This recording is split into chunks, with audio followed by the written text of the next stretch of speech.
diskusi itu cukup panjang sekali dan ya rasanya itu banyak sekali tantangan-tantangan di emosi, rasa, terus juga adegannya seperti apa, bentuknya seperti apa, dan rasanya itu memang benar-benar waktu melihat hasil akhir filmnya itu rasanya kayak wow, saya sendiri terkesima ya sama kok nyampenya sampai sini ya.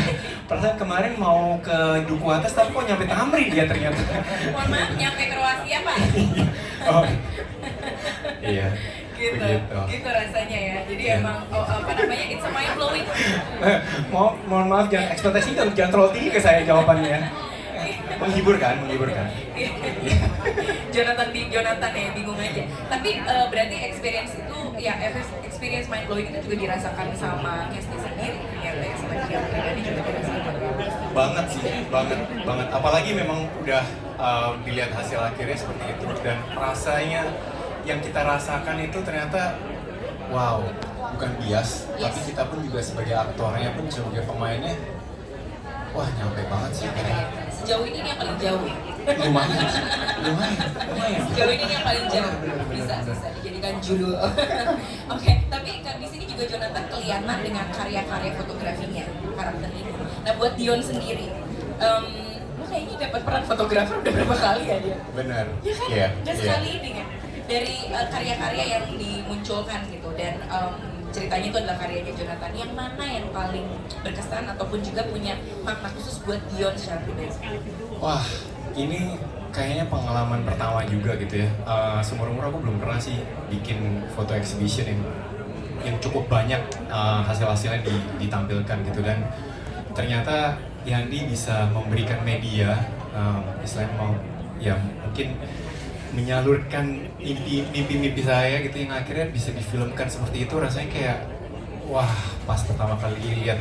Nah, mungkin tadi lihat ada adegan yang pameran foto ladak itu juga udah yang kayak wah ya, ternyata pas medianya cukup besar tuh rasanya ada rasa yang berbeda gitu. Ditambah lagi yang foto-foto artik itu memang di Tagambiro sih luar biasa ya. Gila ya, gila ya.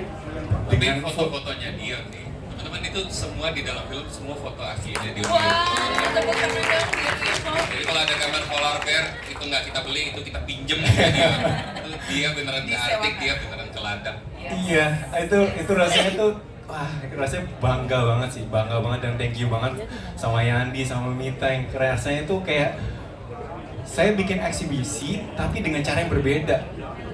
Pameran di film gitu, rasanya tuh wah pas lihat sendiri tuh kayak saya nongkrongin foto-foto saya kayak wow luar biasa. Ditambah lagi kolaborasi sama Dita Kambiro sebagai art director yang memberikan apa ya rasa-rasa apa cara-cara yang lebih berbeda gitu. Istilahnya foto gunung es aja tapi dikasih layer-layer, dipotong-potong dan akhirnya kayak kita sebagai yang melihat pun juga bisa menikmatinya dengan cara yang berbeda dan rasanya tuh nyampe gitu. Jadi rasanya wah keren banget sih ini kayak wah bangga banget banget. Oh, thank you Dion Wiyoko. Berikutnya. Enggak dong, nggak mungkin susah. Ini kan pengalaman pribadi kamu. Sheila Dara tepuk tangan dulu dong. Gue itu nonton sore, waktu lihat trailernya aku ngeliat, ih Sheila Dara manis banget di sini kayak seorang istri yang manis gitu. Langsung kayak, ih pengen temenan deh sama dia gitu kan. Setengah film masih sweet banget dia pengen temenan. Di tengah film, ih gue takut temenan sama dia. Sumpah takut gue temenan sama Sore. Ngeri loh dia tuh. Ya, kok bisa gitu punya keinginan-keinginan seperti itu. Well, Sheila Dara memainkan Sore dengan luar biasa. Aku belum pernah lihat Sheila bukan masalah ekspresif ya, tapi warna dan juga jenis-jenis yang dibawain sama Sheila itu sangat amat soulful menurut aku. So thank you Sheila, udah jadi Sore yang sangat mengagumkan. Dan di film ini apakah memang perasaan kita aja yang nonton atau memang Sheila ngerasa dapat kayak set skill baru gitu gara-gara film ini? Oh banyak sih set skill yang aku dapatkan setelah syuting film Sorry, ini. tolong dijawab dalam bahasa Kroasia. Oh prosti, Gue nggak ngerti. Aliman murah lah. Gimana? Yang pertama, sebenarnya kalau bahasa Kroasia itu udah pasti cerita film kebetulan karena di film ini aku ada beberapa dialog berbahasa Kroasia, mereka assign aku guru les bahasa Kroasia. Orang Kroasia tinggal di Korea, jadi kita lesnya by Zoom gitu, 10 sesi, setiap sesinya 1 jam.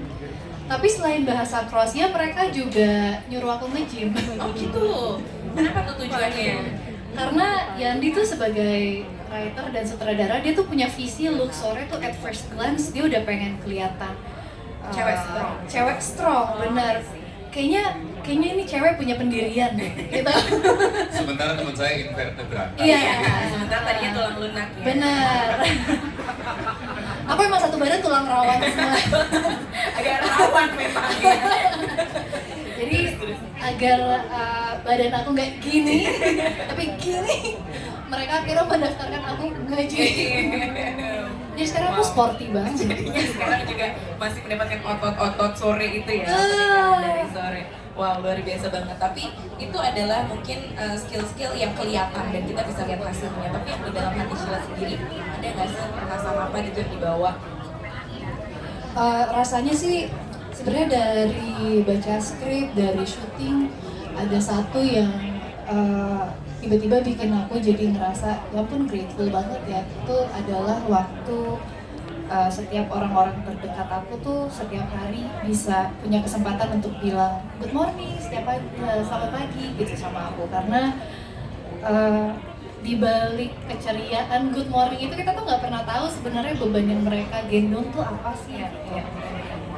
Jadi itu sih kayaknya syuting sore ini bikin aku merasa grateful akan hal itu. Lebih empati juga berarti ya sama diri sendiri dan orang-orang di sekitar. Alright. Oke, Sheila Dara tepuk tangan dia. Kalau ditanya gimana cara approach-nya, awalnya kita sendiri juga kayak ngerasa masa sih gitu. Karena besar banget aktor yang mereka pernah udah syuting di beberapa judul sampai di Hollywood juga. Ternyata ketika ngobrol, diskusinya sederhana sekali, menghubungi Branwo dan video call gitu. Dan kayak ngobrol teman aja gitu, dia udah baca cerita, jadi sebelum ngobrol sama saya dia udah baca skripnya dan dia suka dan udah nggak pakai banyak sekali pertanyaan, dia langsung mau dan langsung saya teruskan kayak terjadilah proses reading gitu, saling berbagi statement itu sendiri dan juga ketemu masyarakat. Begitupun juga dengan Nikis. Tapi terlepas dari dua aktor itu, sebetulnya semua aktor Kroasia yang tampil di layar itu adalah aktor-aktor senior yang sangat ketika kita datang sangat suportif gitu. Tidak ada jurang nanti gaya syuting kita gini gitu, nggak ada. Yang penting gimana ceritanya kita bisa deliver dengan baik. Jadi proses komunikasinya juga lancar sekali sampai akhirnya mereka bisa main. Wow, dan mainnya juga asik banget ya, ngeblend banget. Itu apa namanya, chemistry-nya Pak Jonathan sama si Armo luar biasa loh, romance banget. Sempet takut sebelumnya kita kayak gimana ya kolaborasi dengan aktor Kroasia, budaya kerjanya beda nggak ya, besar setengah mati. Kita datang 2 minggu atau 3 minggu ya? 2 minggu sebelum syuting, aktor duluan bersama saya untuk reading dengan mereka. Kaget sekali kita karena dari reading demi reading beda pemain ketemu coba, ternyata cara kerjanya sama kayak di Indonesia gitu. Kita disatukan, kita berbeda sekali bahasanya, kulturnya, tapi disatukan oleh kecintaan yang sama skripnya. Terus ternyata didorong oleh kerapuhan yang sama gitu buat aduh ini aku harus kayak seperti apa ya supaya mendeliver cerita dan pesan ini sebaik mungkin. Jadi sama di ruang reading itu terjadi karena semua punya pendapat ini bukan tentang aku dan aktoranku, tapi tentang ceritanya. Wow, jadi ketemu di situ titiknya. Alright, terjawab pertanyaannya ya. Terima kasih banyak.